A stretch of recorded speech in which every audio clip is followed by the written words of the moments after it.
Hello dear students, it is time for our English language class and we are continuing the chapter 7 of our course book Wind Chimes. It is a very nice story, Traveling with Grandfather Zoo by the great author Ruskin Bond. The story is narrated by a young boy here. According to the narrator, they lived in Dehra and for some months they were going to Lucknow. For that, he boarded at the Lucknow Express along with his grandmother and grandfather. As his grandmother insisted on taking her pet parrot named Popeye along, so the grandfather and the narrator insisted on taking their pets too. Grandfather's pet was a teenaged tiger named Timothy and a small squirrel named Chips was the pet of the narrator. They had an unusual pet, a python, whom they live at their home because they thought that it may not be wise to keep it with them in a train journey. As you know, parrots can imitate humans' voice. So, as soon as the family boarded the train, Popeye the parrot shrieked. In a shrill voice, it cried, "All aboard!" The background of the story set in such a time when Indian trains were not so crowded like nowadays. So, it was possible to travel with pets. Very unusual pet obviously, tiger, squirrel and what not. Let's see the others as the story going on. So, they boarded in first class coach and so had 4-berth compartment of their own. Timothy, the tiger, occupied the upper berth. As the narrator tells in the story, everyone who met Timothy throughout the journey certified him as a well-behaved tiger. Even the guard agreed that he was better than common passengers because usually common passengers steal from the vendors, shout at coolies, break railways properties and spit on the platforms, a very nuisance act. But the well-mannered tiger didn't perform any of it. According to the narrator, the whole journey was full of excitement. Let's see why.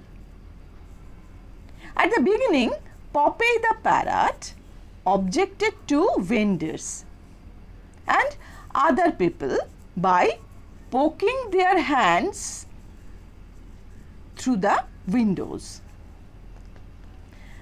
Before the train left the station, he already bite two fingers of some vendors or maybe some other passengers, and with that the parrot twisted and pulled a ticket inspector's ear.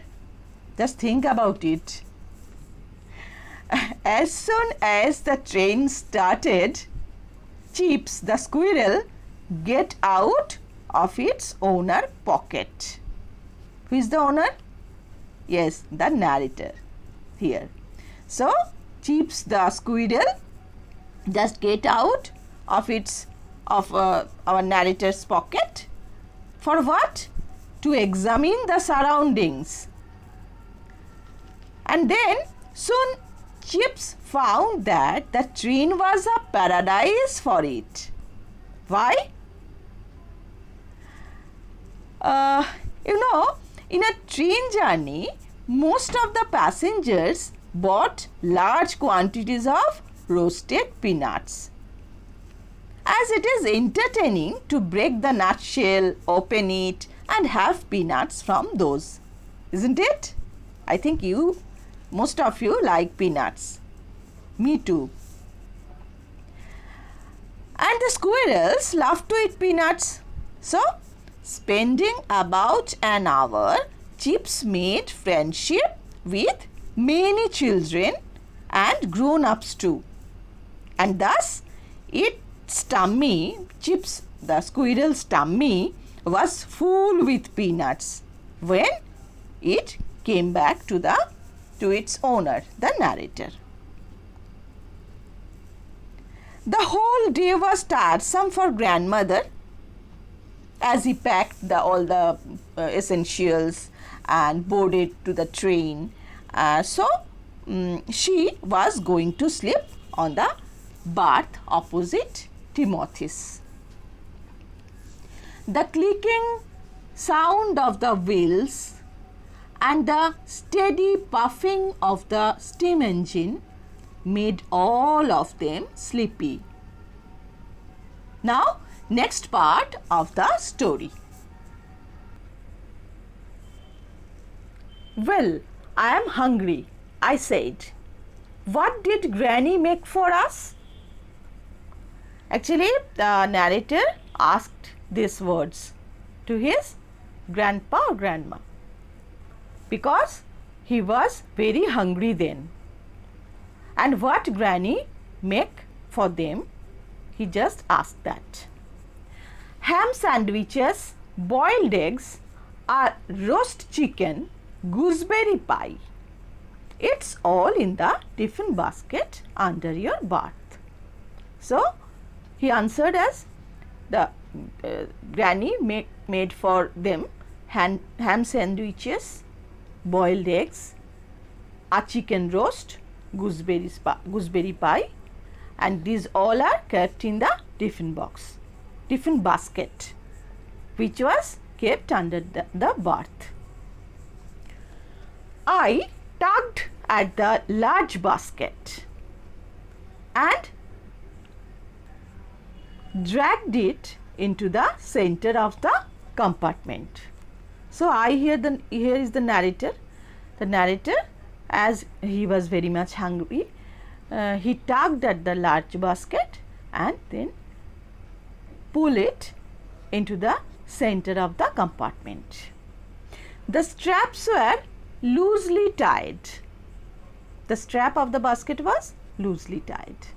No sooner had I undone them than the lid flew open and I let out a gasp of surprise. So, as soon as he just undo the straps, then and there the lid flew open and there was a surprise for them. In the basket was grandfather's pet python. Oh my God! Curled up contentedly on the remains of our dinner. So, there was the python, their pet python, in the basket, and it curled up and it was on the remains of their dinner. So, the python ate up all the dinner Granny made for them. Okay. Actually, they thought that the left pet python, they left their pet python in their home, as it was not wise to took it along with them. But they were totally unaware about the fact that it managed itself into the tiffin basket. Grandmother had insisted that we leave the python behind and grandfather had let it loose in the garden. As grandmother not wanted to take him along, so she insisted and grandfather let loose it in the garden. Somehow it managed to snuggle itself into the tiffin basket. All of them don't know how the python managed to snuggle itself, and it was in the tiffin basket. Well, what are you staring at? Asked grandfather from his corner. Grandfather was sitting in a corner. So actually he don't know what happened in the basket. So he asked to the narrator, what are you staring at? It's the python, I said, and it has finished all our dinner. So the narrator said that it's the python and it finished all the dinner. Grandfathers joined me, and together we looked down at what remained of the food. Grandfather then looked down at into the basket, and together they noticed that the remaining of the food is only there, and the python snuggled itself into that basket. Pythons don't chew, they swallow. Yes, obviously you know that pythons can't chew, they only swallow. Outlined along the length of the large snake's sleek body were the distinctive shapes of a chicken. As it swallow all the food, so, and it is a narrow, a python is not a large animal or reptiles, you know, were not wide. So through its outline it can be seen what? The distinctive shapes of a chicken, a pie, and 6 boiled eggs. All was distinct, as the snake's body is sleek and not wide, very narrow and sleek. So they both can see all of the food what the python ate. We couldn't make out the ham sandwiches, but presumably those had been eaten too, because there was no sign of them in the basket. Presumably means actually supposed, probably the sandwiches, the python ate the sandwiches too, because there was no sign of the sandwiches even. Only a few apples remained. Evidently the python did not care for apples. Actually pythons did not eat apples, so it was left. The apples were left. Grandfather snapped the basket shut and pushed it back beneath the berth.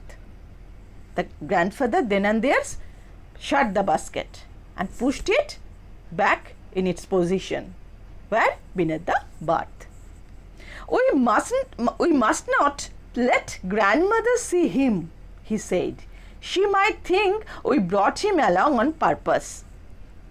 So the grandfather was very furious, because he thought that if grandmother know about the python, she might think that both the narrator and his grandfather, they purposefully they took the python along.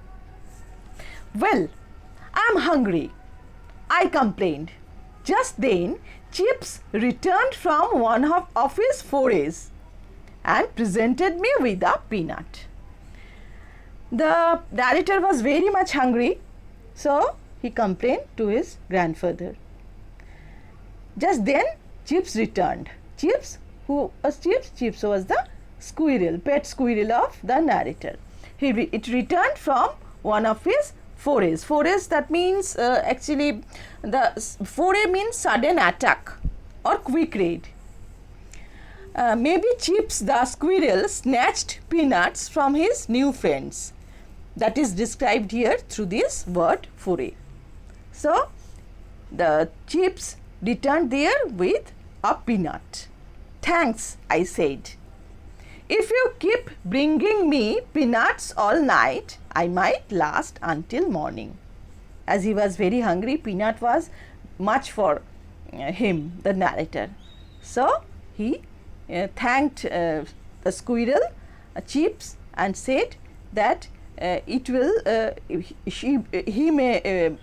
might last until morning if Chips keep bringing him the peanuts. But it was not too long before I felt sleepy. Grandfather had begun to nod, and the only one who was wide awake was the squirrel, still intent on investigating distant compartments. Actually, then as the train goes by, then the all were sleepy. Grandfather, the narrator, grandma already slept, and grandfather had begun to nod, and then only one who was awake was the squirrel Chips, because it always investigating the compartments. So this much for today's class. In my next class, I will read the next part of the story. Okay, so you all stay safe, stay positive, and read the story. It's very interesting. And till my next class, bye.